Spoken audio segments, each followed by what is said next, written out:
நாங்க எப்படி வாழணும்னு எங்களுக்கு குர்ஆன் சொல்லி கொடுத்திருக்கிறது.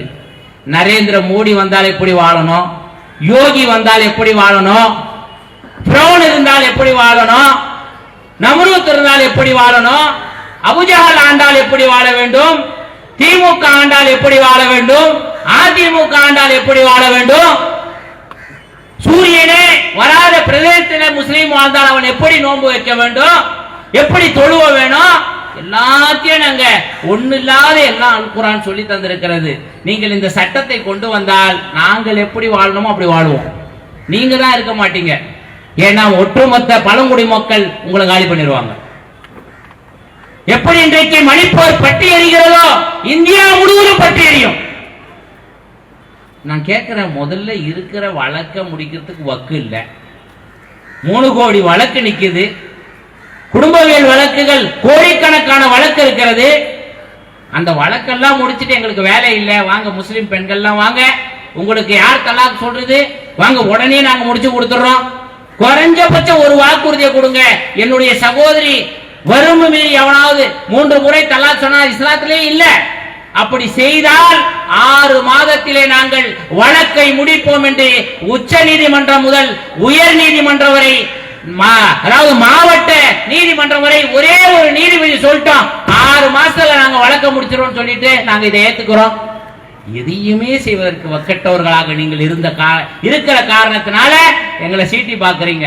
இது மாதிரி 100 வருஷமா கொக்கரித்து கொண்டிருக்கிறார்கள். பொது சிவில் சட்டம் இந்தியா சுதந்திரம் அடைவதற்கு முன்பாக, அதன் பிறகு ஒரு 5 பேர் சேர்ந்தார்கள். உலகத்துல நம்ம டாக்டர்ஸ் எல்லாம் நம்ம கடவுள்னு சொல்ல மாட்டோம். முஸ்லீம் அல்லாத சகோதரர்கள், ஐயா நீங்க கடவுள் மாதிரி வந்து எங்களை காப்பாத்திட்டீங்க ஐயா, ஐயா என் பிள்ளைய நீங்க தான் ஐயா கடவுள் மாதிரி காப்பாத்தணும்னு சொல்றான். அவர்கள் தான் அற்புதமான டாக்டர்கள். ஒரு 5 பிசாசி டாக்டர் தான் 1925 மோஞ்சே, கோல்வாக்கர், சாவர்கர் என்ற இந்த 5 டாக்டர்கள் தான் மனித மிருகங்களாக மாறி ஒரு வரலாற்று பிழையை செய்தார்கள். ராஷ்டிரிய சுய சேவா சங் என்கின்ற RSS என்கின்ற ஒரு பயங்கரவாத அமைப்பை, இயக்கத்தை இந்த பூலோக சொர்க்கமான இந்தியாவிலே ஒரு மிகப்பெரிய விஷ செடியை விதைத்தார்கள். அதனுடைய விளைவுதான் இன்றைக்கு யாருமே நிம்மதியாக இருக்க முடியல. யாராவது நிம்மதியாக இருக்கிறார்கள் அந்த நாட்டிலே? யாரும் நிம்மதியாக இல்லை. ஆண்கள், பெண்கள், குழந்தைகள், குடும்ப முடியவர்கள், குடும்பமற்றவர்கள். என்ன நாட்டில் ஒரு 12 வருஷம் 13 வருஷம் வாழ்ந்துட்டு குடும்ப குத்து வழக்கு நாங்க தனியா பிரிஞ்சுக்கிறோன்ற அவனுக்கு ஏதாவது ஒரு சட்டம் இருக்குதா? 13 வருஷம் கல்யாணம் இல்ல, எதுவுமே இல்லை, வாழ்ந்து விட்டு நாங்க இதோட விலகிக் கொள்றோம். அதற்கு என்ன சட்டம் வச்சிருக்கிறீங்க? பெண்களுக்கு சொத்து உரிமை சட்டம் சரியானதாக இருக்கிறதா இந்தியாவில்? இல்ல அரசியல் சாசன சட்டத்தை எல்லாத்தையும் நீங்க நிறைவேற்றிட்டீங்களா? ஒன்றுமில்லை சகோதரர்களே. இவர்கள் காலி பையிலே காசை போடுகின்ற காரியத்தை செய்து கொண்டிருக்கிறார்கள். அதே போல தேல் கூண்டில் கை வைக்கிறார்கள். உங்களுடைய முன்னோர்களுக்கெல்லாம் தெரியும் நாம என்ன பண்ணுவோம். இந்த சரியத் சட்டத்துக்கு எதிராக நீங்கள் களம் கண்டால் முஸ்லிம்கள் எப்படி களம் காணுவார்கள் எல்லாம் தெரியும். தெரிந்தும் கூட இந்துக்களை அரவணைக்கிறார்களாம். ஒரு பொதுமொழியில சொல்லுங்களேன், எல்லா இந்துக்களுக்கும் 400 ரூபாய் சிலிண்டர், முஸ்லிம்கள்லாம் பயங்கரவாதி, அவங்களுக்கு 1200 ரூபாய் சொல்லுங்களேன் பாப்போம். நாங்க ஏத்துக்கிறோம் பொது சிவில் சட்டத்தை. ஏன்னா நீங்கெல்லாம் இந்துக்களை வார்த்தெடுக்கிற உத்தமர்கள் இல்லையா? சொல்லுங்க. எங்க இந்து சகோதரர்கள் அவன் மாதாக்கி ஜேன்னு சொன்னா பெட்ரோல் பங்க்ல 30 ரூபாய் கொடுறா, அல்லாஹ் அக்பர் சொன்னா 110 ரூபாய் கொடுன்னு சொல்லி பாப்போம். நாங்க ஏத்துக்கிறோம் பொது சிவில் சட்டத்தை. ஏன்னா என் இந்து சகோதரன் வாழ்றான்ல, அவன் மகிழ்ச்சி அடைறான்ல, அவன் சிரிக்கிறான்ல, அதற்காக வேண்டி எல்லாவற்றையும் நாங்கள் தாங்கிக் கொள்வதற்கு தயார். நீ பண்ணலையே, எதையாவது பண்ணிட்டு சொல்லுங்களப்பா, இதை பண்றோம் அதை பண்றோம். நீ அப்படி சொல்லு. எல்லாம் ஹைதராபாத் உட்பட பிஜேபி ஓட்டு போட்டுரும்.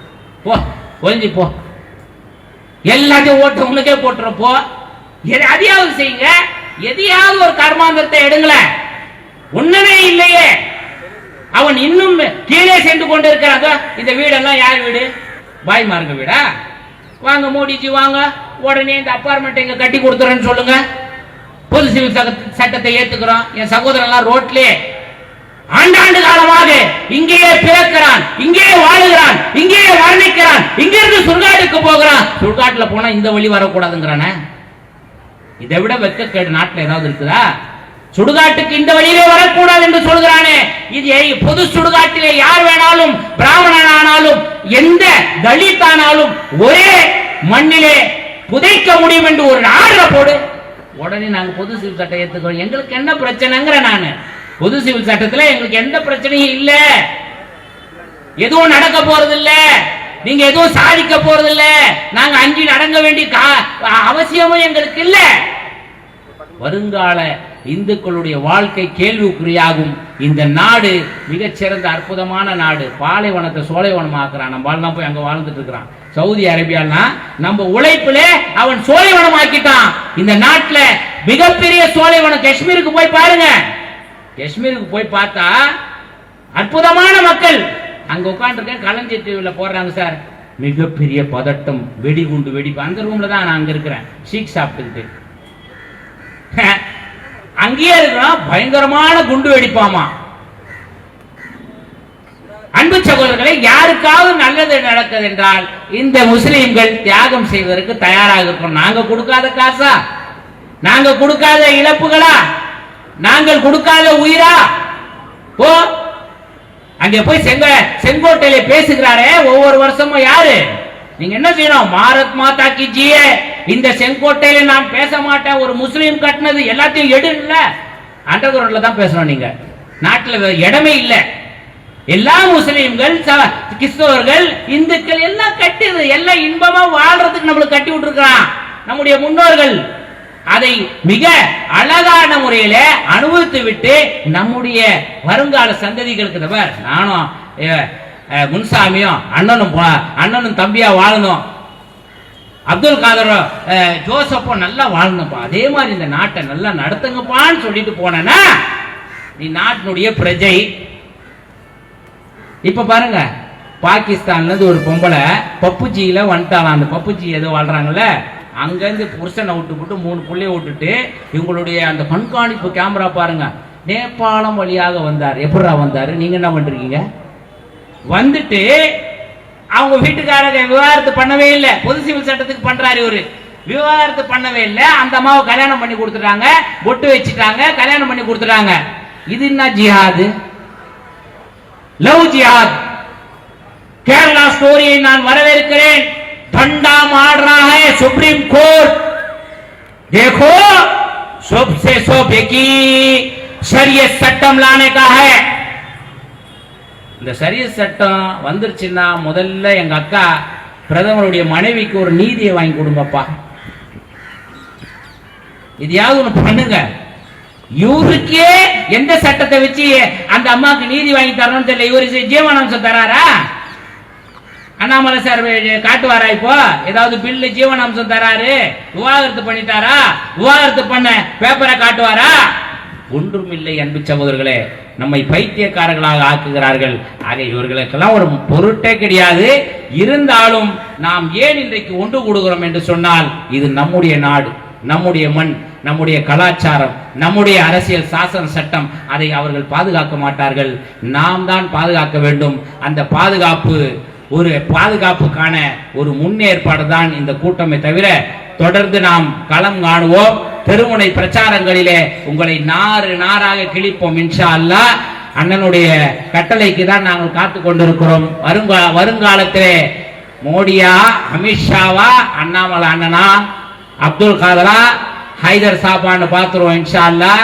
அண்ணன் ஹைதர் சாப் வந்து அப்போ மண்டியிடல, இப்போ மண்டியிடல. மன்னிப்பு கடிதம் தான் அவருக்கு பிடிக்காது. அவர் வாழ்க்கையிலே அவர் மன்னிப்பு கடிதம் எழுதல. நீங்க மன்னிப்பு கடிதம் எழுதி கொடுத்தே வாழ்ந்தவர்களாகவே எல்லா புகழும் இறைவன் ஒருவனுக்கு. இன்ஷா அல்லாஹ் ஒன்று கூடுவோம், வெற்றி பெறுவோம் என்று கூறி நிறைவு செய்கிறேன். அஸ்ஸலாமு அலைக்கும் வரஹ்மத்துல்லாஹி வபரகாத்துஹு.